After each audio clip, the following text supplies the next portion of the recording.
Muy buenas tardes, Dios les bendiga en esta hora. En el día de hoy vamos a continuar con el estudio que tenemos en Apocalipsis 21. Primeramente vamos a orar para que el Señor nos ayude en esta palabra y nos redarguya y nos dé sabiduría. Padre Santo, Padre bueno, aquí estamos ante tu presencia para darte la gloria primeramente, para agradecerte, Señor, por un día más de vida, para agradecerte que nos has dado pan, que nos has dado salud, que nos has dado nuestra familia. Señor Padre, en esta hora te pedimos perdón, Padre, si en algo te hemos ofendido. Te pedimos perdón por todas las cosas que hemos hecho que no van de acuerdo a tu propósito, mi Dios. Yo pido que tú bendigas la vida de cada uno de estas personas que pueden ver este mensaje, que bendigas la vida de todo aquel, Señor, que está buscando tu presencia y que le des más, Señor. Porque tú dices en tu palabra, buscar el reino de Dios y su justicia y todo lo demás será añadido. Yo te pido que tu palabra sea la que fluya en este día de sábado, Señor Padre, y que sea tu palabra, Señor, la que alimente la alma del sediento. Y que dé, Señor Padre, paz a todo corazón, Señor, que está en esta hora atribulado. Te lo pido, Padre, en el bendito nombre de Jesús de Nazaret. Amén. Pues vamos a comenzar con el libro de Apocalipsis, el capítulo 21. Es una serie de estudios que estamos haciendo sobre lo que el Señor dijo al apóstol Juan.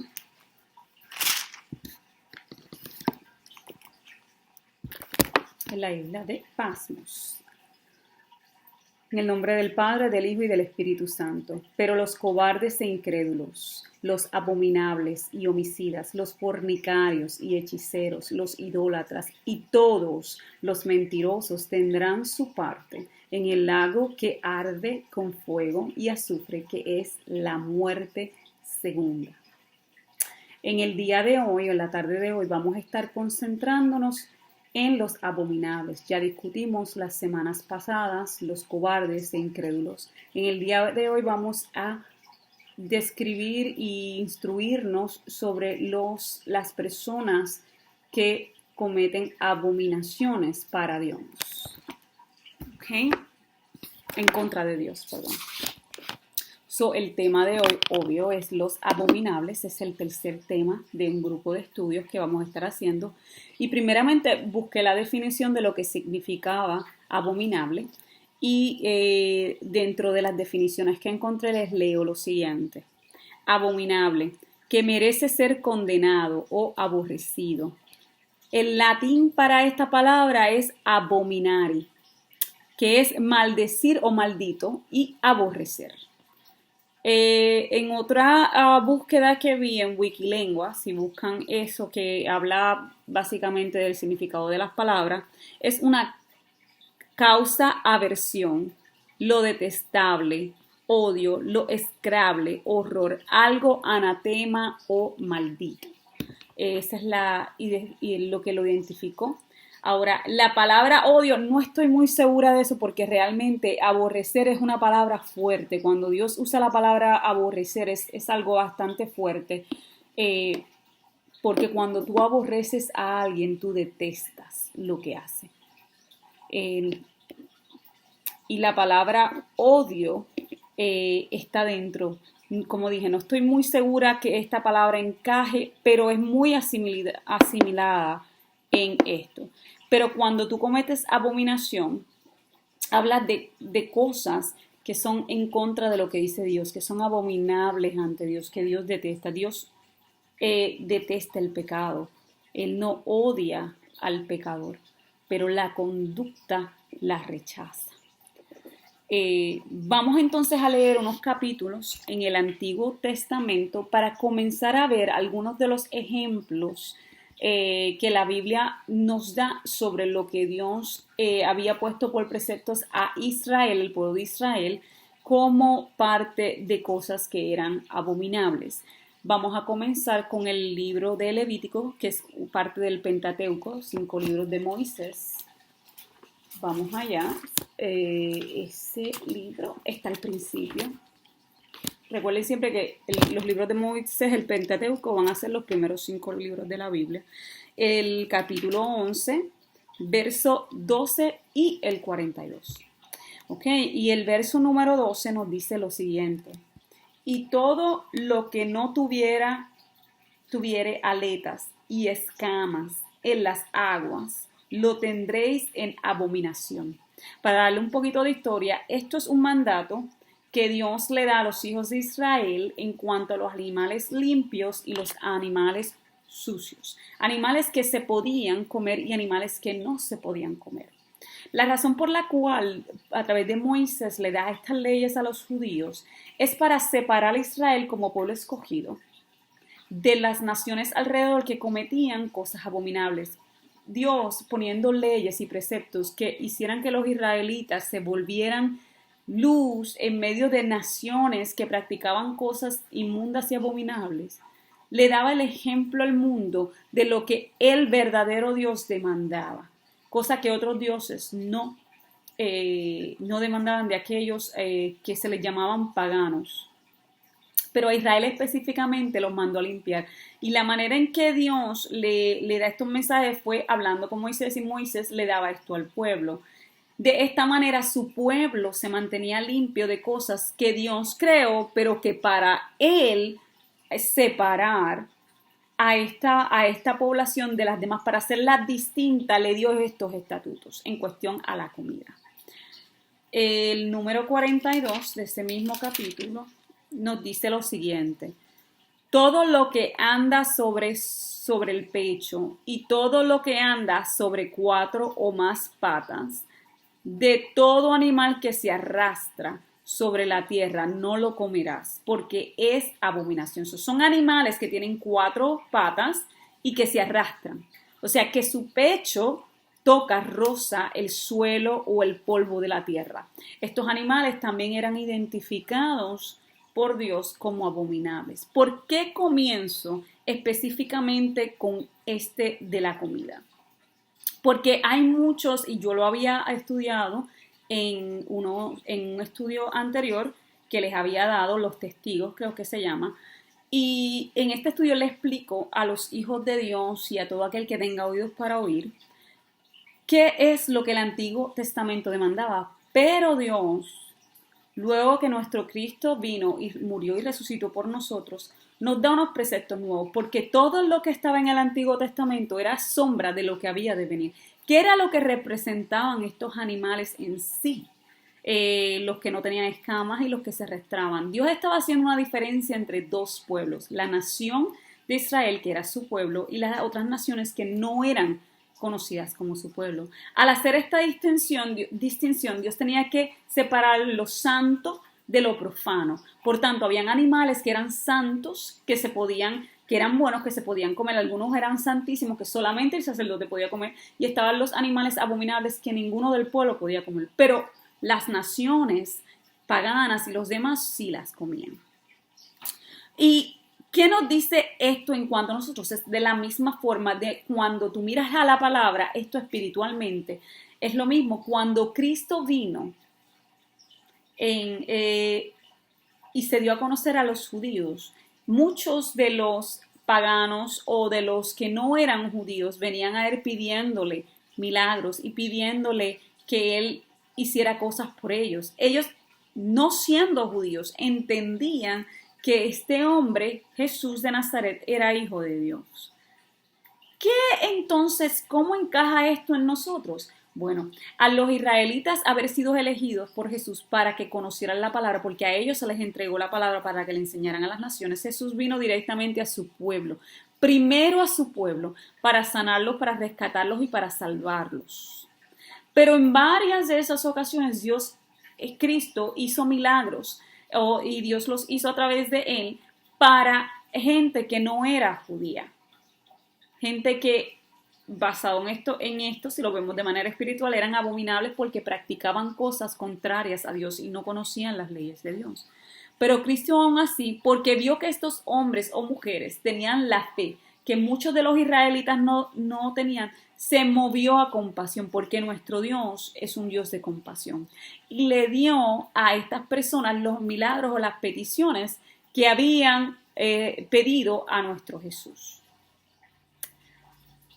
Luego de esto, cuando Jesús resucita de entre los muertos al tercer día, a Pablo se le da la encomienda y se le dice a Pablo que él va a aquellos que no son judíos a predicar, mientras que Pedro se mantiene con los judíos. Vamos a seguir en el estudio. Ahora eso es una distinción que tienen que entender entre las cosas santas y las profanas, las abominables y las no abominables, para que entiendan cómo lo del Antiguo Testamento viene a colación a este nuevo tiempo, o cómo vino después de que Cristo llegó a nosotros. Ahora vamos a Levíticos en el mismo libro, capítulo 20. Este es una lectura un poco más larga. Vamos a ir reconociendo lo que Dios reconoce como abominación. Del versículo 13 al 23. Vamos a empezar desde ahí. El 13 dice lo siguiente. Si alguno dice, vamos a empezar con esta. Vamos a ver. Realmente deberíamos de leer todo el capítulo 20, empezando al 4. Vamos a empezar con el 4. Y el 4 nos dice lo siguiente: si el pueblo de la tierra cerrare sus ojos respecto de aquel varón que hubieran dado de sus hijos a Moloc para no matarle, o sea, esto es una persona que había ofrecido sus hijos en sacrificio al Dios que ellos entendían se llamaba Moloc.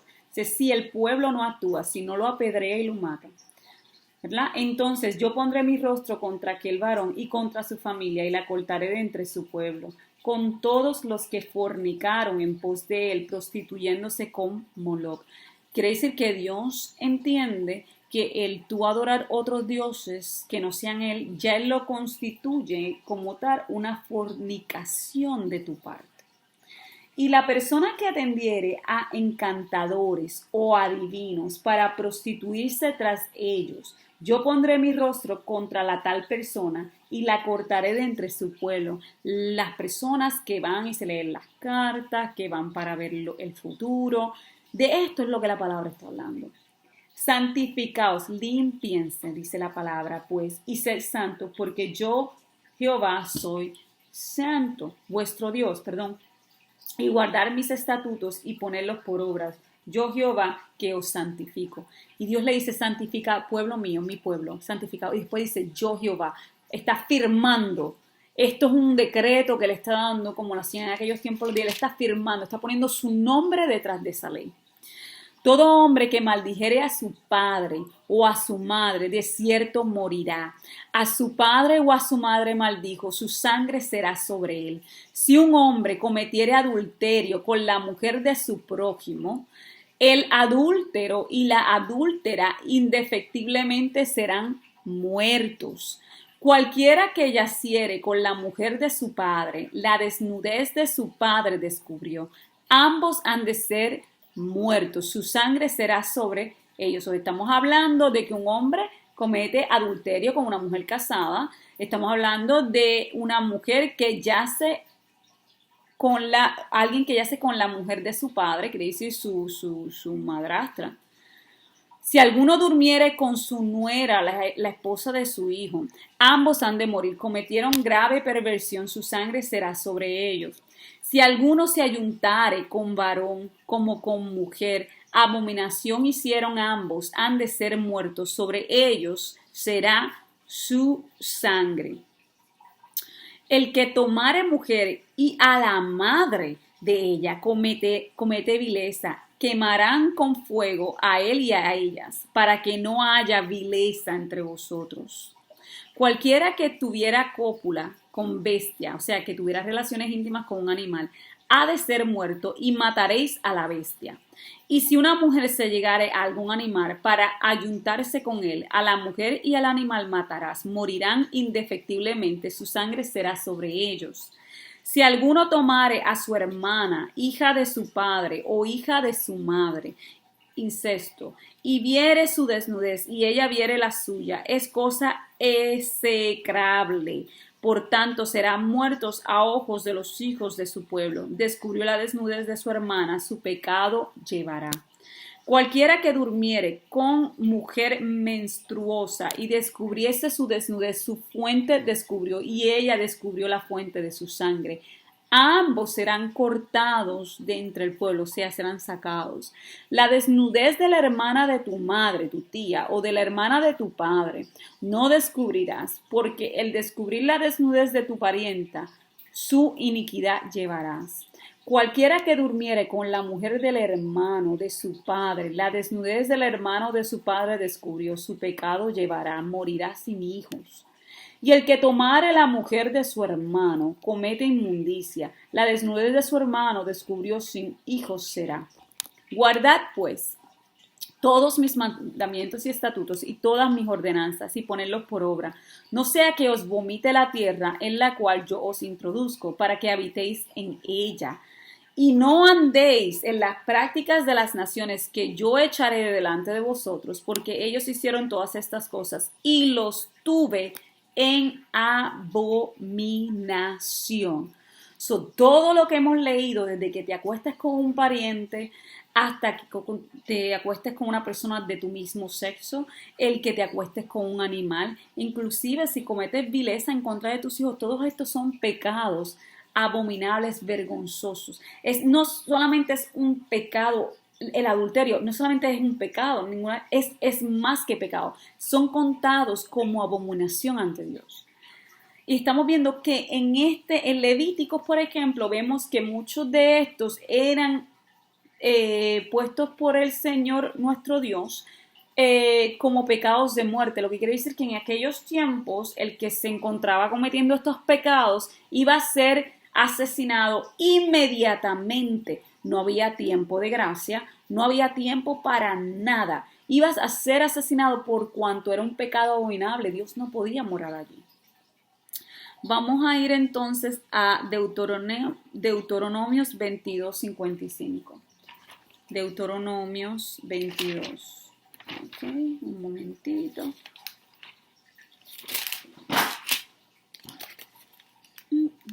Cinco. Ok, vamos, no lo encuentro. Vamos a ver. 22:5. Aquí está. No vestirá la mujer traje de hombre, ni el hombre vestirá ropa de mujer, porque abominación es a Jehová tu Dios, cualquiera que esto hace. Dios en esta parte nos dice, no te vistas como hombre, ni que el hombre se vista como tú, como la mujer. Este texto a veces es sacado fuera de contexto cuando dicen pues la mujer no puede utilizar pantalones porque pues los pantalones son de hombre. Este específico tema es bien controversial en las iglesias por cuanto a eso, que el hombre obviamente no puede usar falda. Entonces, ¿cuál es la diferencia entre si el hombre usa falda y la mujer es pantalones? Porque hay pantalones que fueron creados para mujeres. Okay. Cuando te habla este capítulo en cuanto a vestirte como hombre o el hombre vestirse como mujer, habla de una transformación total. O sea, que yo me ponga camisa sur, que me vea como un hombre, que esté vestida para verme como varón, con toda la intención, que me vea como varón. Eso ocurre en este tiempo. Y hombres que se vistan y se vean como mujeres. Eso ocurre en ese tiempo. Dios llama a esto abominación en el versículo 5. Ahora bien,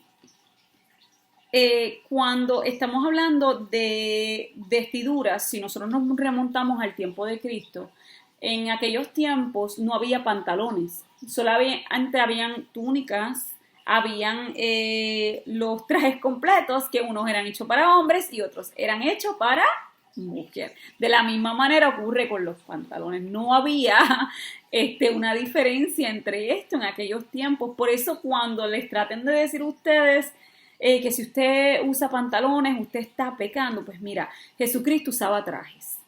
Estos trajes eran hechos para varones y habían trajes hechos para mujeres. Eso no es bíblico. Lo que es en el espíritu de esta palabra, lo que está diciendo, que tú te vistas para parecerte un hombre o que tú te vistas para parecerte una mujer. Que hagas todas las cosas para físicamente verte como hombre en todo tu aspecto, en tu vestidura, en todo igual el hombre en cuanto a la mujer. De eso es lo que habla esto aquí. Vamos también a Deuteronomio 7, 25, rapidito. 7:25, ok.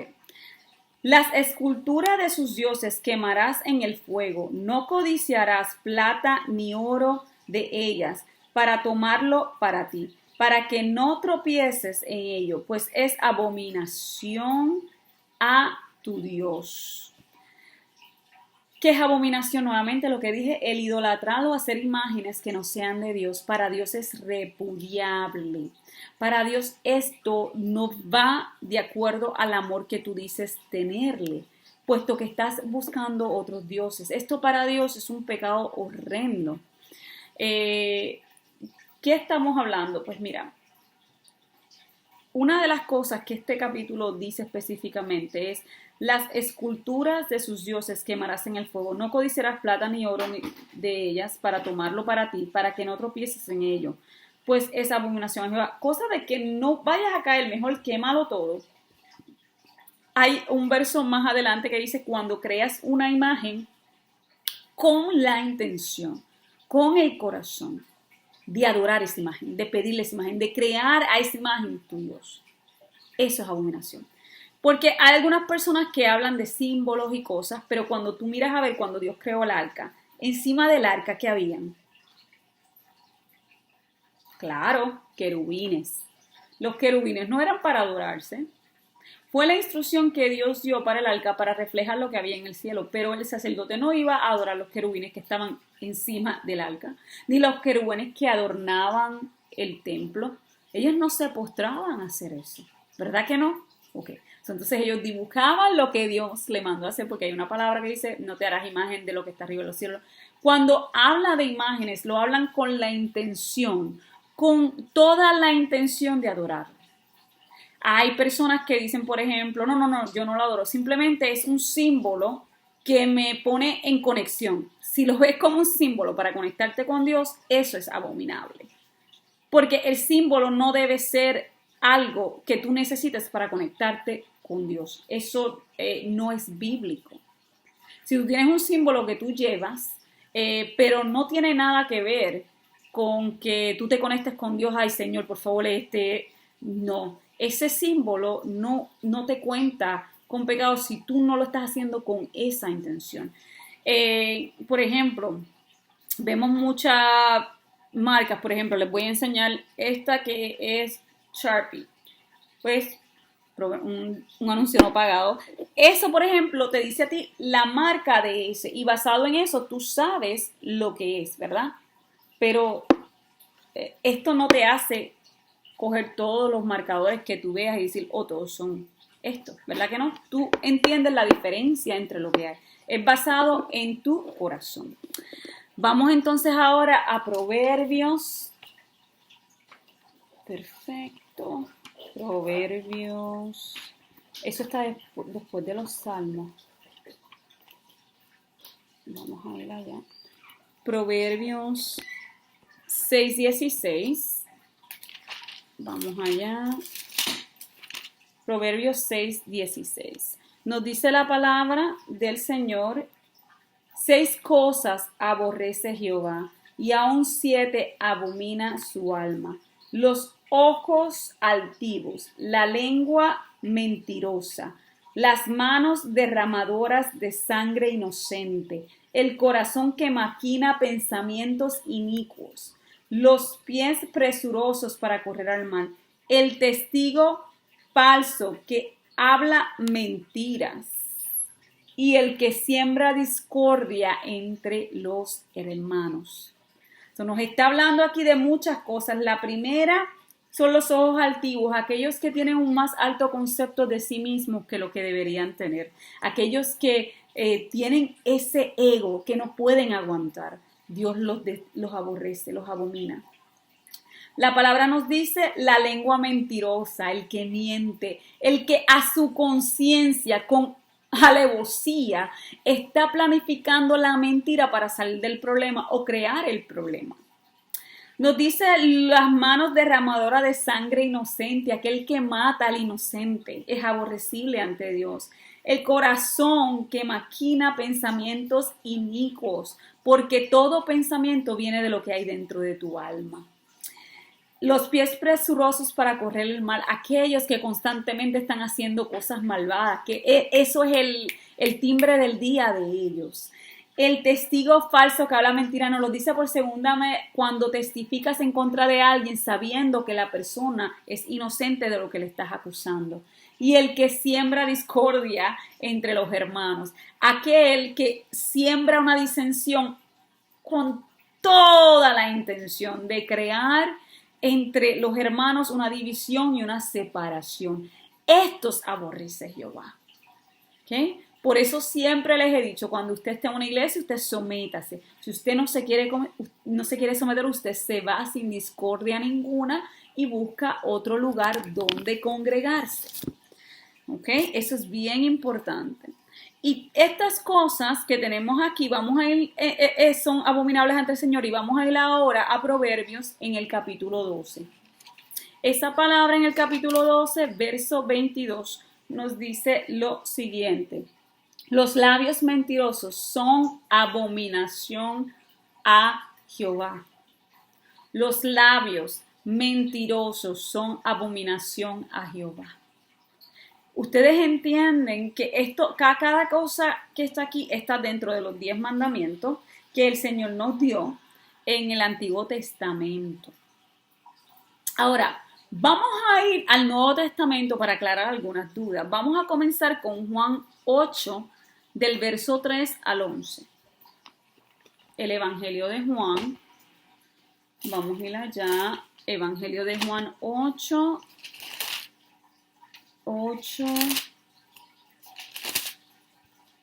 3 al 11. Entonces, los escribas y los fariseos le trajeron una mujer sorprendida en adulterio, y poniéndola en medio le dijeron: Maestro, esta mujer ha sido sorprendida en el acto mismo del adulterio, y en la ley nos mandó Moisés a apedrear a tales mujeres. Tú pues, ¿qué dices?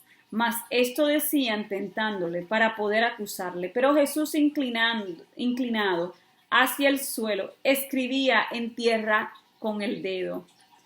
Y como insistieron en preguntarle, se enderezó y les dijo: el que de vosotros esté sin pecado, sea el primero en arrojar la piedra contra ella. E inclinándose de nuevo hacia el suelo, siguió escribiendo en tierra.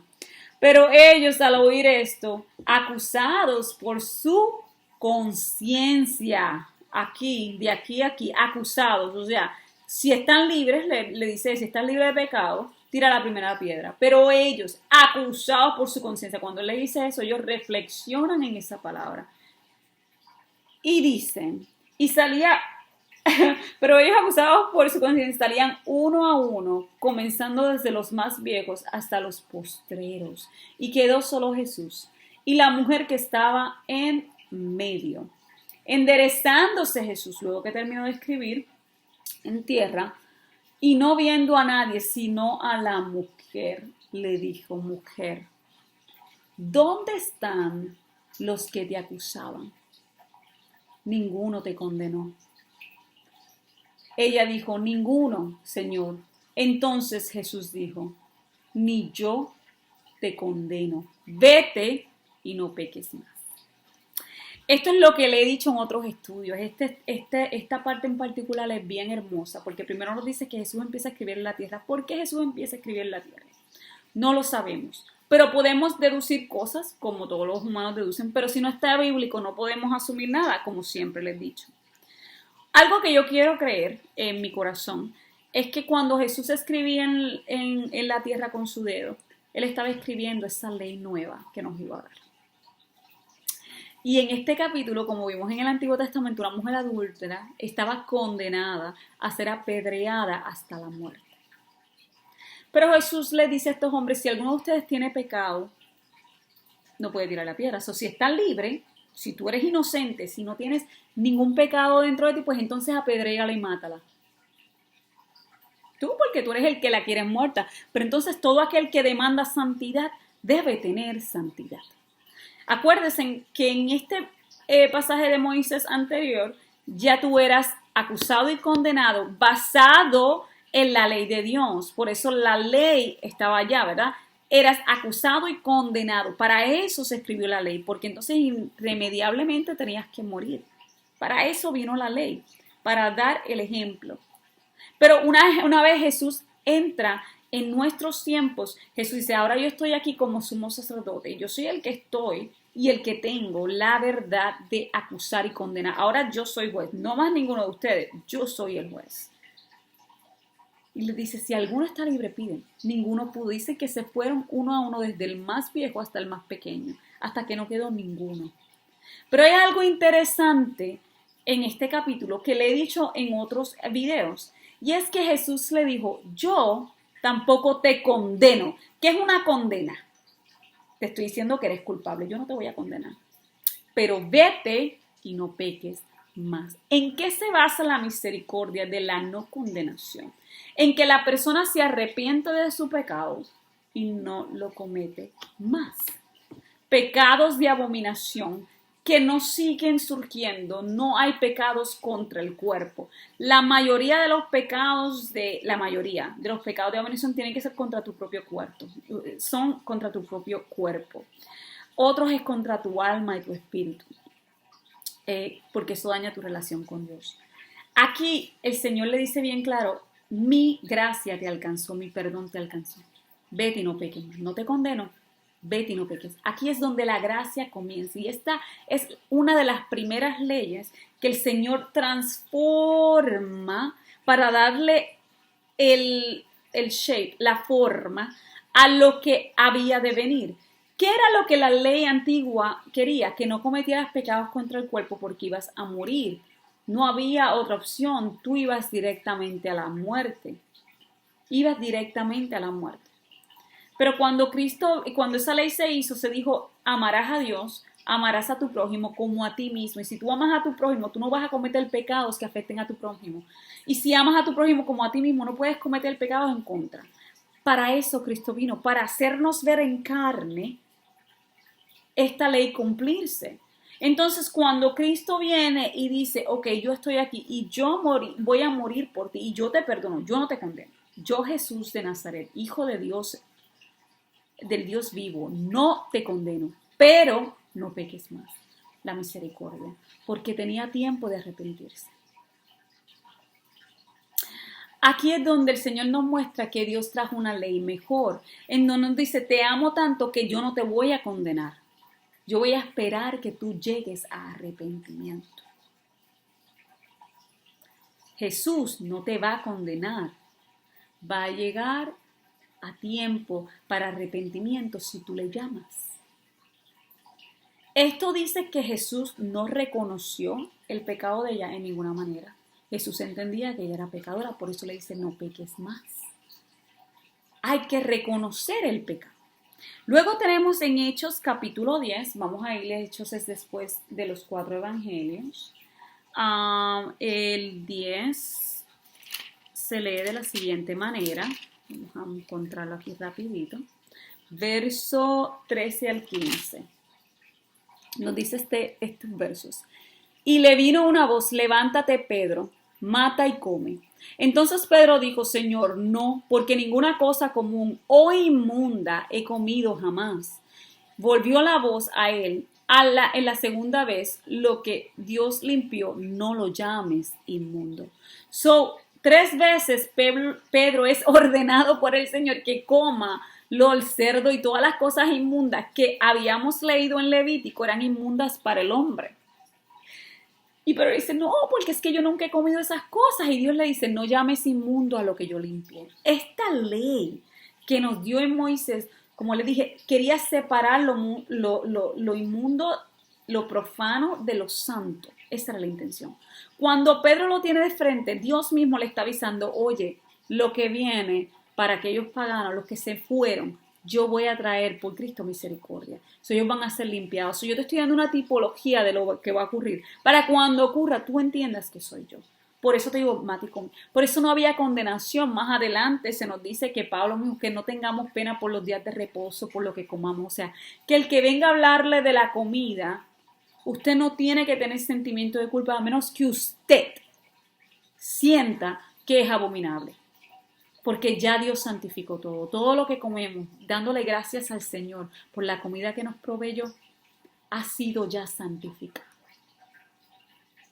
Salve, nos dice la palabra, que nos diga la persona que nos pone el plato de frente, come esto que se lo ofrecí a un ídolo, un satanista o un brujo o un santero, un espiritista. Venga y le digo, mira, cómete esta manzana que le ofrecí a Santa Bárbara, lo que sea, cómetela, porque te va a ayudar ya eso es abominación ante Dios. Nos dice la palabra en Colosenses 2. Vamos a ir a Colosenses, esto es después de Hecho. Es uno pequeño, que tienen que buscar con calma, porque si no, Colosenses está después de Filipenses. Busquen Corintios, Filipenses y luego Colosenses, el capítulo 2. Déjame que se me apaga la computadora. 2:16. Nos dice, por tanto, nadie os juzgue en comida o bebida, o en cuanto a días de fiesta, luna nueva o días de reposo. Todo lo cual es sombra de lo que ha de venir, pero el cuerpo es de Cristo.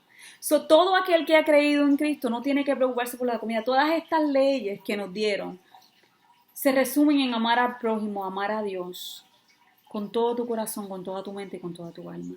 Contra eso no hay ley. Y si tú amas a Dios, tú no vas a cometer abominaciones de las cuales ya yo te leí, porque ya no hay ley. Pero si las cometiste, Dios es justo para perdonarte cuando vienes al arrepentimiento.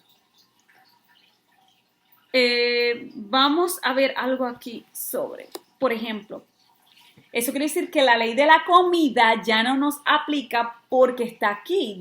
Jesús nos dio el ejemplo de la mujer adúltera, que era una ley que debía de morir. Ya nosotros no matamos, gracias a Dios, no matamos a la mujer adúltera, no matamos al depravado que se acostó con la muchacha, ¿verdad? Que no hacemos nada de eso. De la misma manera, antes ya podemos comer todas las cosas, eso también basado en la Biblia, es algo, las fiestas, los días de reposo no son cosas que son importantes o más importantes que tener una relación con Dios. ¿Qué más no ocurre? Porque si fuésemos a leer la ley, entonces, si nosotros no fuéramos a dejar llevar por la ley, entonces estuviésemos pecando hace tiempo y no fuéramos limpios. ¿Por qué? Porque todo quebrantamiento de la ley requería un sacrificio de un animal porque era establecido por Dios y ya no tenemos templo para sacrificar. Inclusive Cristo dijo, este templo caerá y no va a haber quien venga aquí a limpiarse de sus pecados. No hay más sacrificios de bueyes, de ovejas, por cuanto no hay más porque el sacrificio es Cristo. ¿Y cómo Cristo paga por ti? ¿Cómo Cristo te rescata de tu esclavitud? Cuando tú confiesas que Jesucristo es tu único Señor y Salvador y que tú crees que Él murió y resucitó por ti, te bautizas y sigues el camino del Señor. Ahí está tu limpieza. La palabra dice que tienes que bautizarte. No todo el mundo puede. Hay otro estudio que dice el bautismo. No todo el mundo llega ahí porque puede ser que mueras antes. Pero la confesión de la fe es lo importante. La confesión de la fe. Ahora, ¿qué tiene que ver esto con todo esto de lo abominable y lo que le quiero traer hoy? La homosexualidad, la fornicación, el adulterio, el acostarte con tu hermana, el violar niños, el acostarte con la mamá de tu esposa, el tener a la esposa de tu padre. Todos estos pecados que yo le dije son abominables. No importa el tiempo que pase, son pecados que cuando llegan al conocimiento humano perturban tu mente y perturban tu alma, porque son pecados en contra del cuerpo, en contra del espíritu y en contra de alguien y de Dios. Pero como cristianos hay una disyuntiva, y le dije en mi otro mensaje de los testigos, en donde los cristianos dicen, ay no, pero yo tengo que decirle las cosas. Las cosas hay que decirle, por eso fuimos llamados a ser testigos. Las cosas hay que decirlas como son. En eso yo estoy completamente de acuerdo. Lo que tú y yo no podemos hacer es condenar a la persona al infierno porque usted no es el juez sobre esa persona. Usted no sabe el plan de Dios para esa persona, para la vida de esa persona. Usted no puede condenar a esa persona. Usted tiene que amar a esa persona, aborrecer su pecado. Usted no puede participar de su pecado y decir que usted ama a Dios. Eso no es así, porque la Biblia es clara en cuanto a eso. Si usted participa del pecado con conocimiento, usted está pecando contra Dios. Eso lo tiene que tener claro. Cuando usted le habla a un homosexual, a un adúltero, a un fornicario, a un mentiroso, a alguien que se acostó con su mamá, usted le habla de lo que es importante. Y lo que es importante dentro del evangelio es lo siguiente, es que usted predique a Cristo, que usted predique lo que Cristo va a hacer por esa persona, que usted predique que Dios lo ama. ¿Qué va a pasar cuando usted acepte? ¿Cuáles son los pasos a seguir luego de que aceptes el evangelio que Cristo nos dejó? Todas estas cosas. Y también tiene que alertarlo porque usted es atalaya. Usted no lo está mandando al infierno, usted le va a decir. Pero si aún así rechazas la palabra, si tú no quieres oír de Cristo, la palabra nos dice que hay un solo camino para todo aquel que ha pecado contra Cristo. Y es la segunda muerte que nos habló Apocalipsis 21. La segunda muerte es lo que está reservado para todo aquel que rechaza, rehúsa a Cristo y rehúsa hacer los mandamientos que Dios nos envió a través de Cristo. Yo no te voy a decir que te condenes y yo no voy a decir que te vas al infierno. Yo te voy a decir que la Biblia dice que hay un lugar para todo aquel que practica tales cosas y no se arrepiente. Y arrepentimiento nuevamente es apartarte del pecado. Es simple. Yo no puedo determinar que tú te vas al infierno porque yo no soy tu juez. Pero yo puedo decirte que la palabra dice que todo aquel que practica tales cosas y no se arrepiente, termina ahí. Y tengo un último mensaje en Mateo. Vamos a Mateo 20. Esto fue lo último que me dio el Señor para la gloria de su nombre. Mateo 20, el versículo 1 al 16, lo vamos a leer completo. Mateo 20, 1 al 16. Porque el reino de los cielos, Mateo 20, 1 al 16. Porque el reino de los cielos es semejante a un hombre, padre de familia, que salió por la mañana a contratar obreros para su viña. Y habiendo convenido con los obreros en un denario al día. O sea, hubo un contrato en donde yo te iba a dar un denario, porque tú me trabajes todo el día. Ese es el acuerdo entre tú y yo. Los envió a su viña. Saliendo cerca de la hora tercera del día, vio a otros que estaban en la plaza desocupados y les dijo, id también vosotros a mi viña y os daré lo que sea justo. Y ellos fueron. Yo también les voy a pagar, aunque no estuvieron todo el día, también les voy a pagar. Salió otra vez cerca de las horas sexta y novena, e hizo lo mismo. Y saliendo cerca de la hora 11, halló a otros que estaban desocupados y les dijo, ¿por qué estáis aquí todo el día desocupados? Le dijeron, porque nadie nos ha contratado. Él les dijo, y también vosotros a la viña y recibiréis lo que sea justo. Cuando llegó la noche, el señor de la viña dijo a su mayordomo, llama a los obreros y págales el jornal, comenzando desde los postreros hasta los primeros. Y al venir los que habían ido cerca de la hora 11, recibieron cada uno un denario. Al venir también los primeros, pensaron que habían de recibir más, pero también ellos recibieron cada uno un denario. Y al recibirlo murmuraban contra el padre de familia, diciendo, estos postreros han trabajado una sola hora y los has hecho iguales a nosotros, que hemos soportado la carga y el calor del día. Él respondió, dijo a uno de ellos, amigo, no te hago agravio, ¿no conviniste conmigo en un denario? Toma lo que es tuyo y vete, pero quiero dar a este postrero como a ti. ¿No me es lícito hacer lo que quiero con lo mío? ¿O tienes tu envidia porque yo soy bueno? Así, los primeros serán postreros y los postreros primeros, porque muchos son llamados, mas pocos escogidos.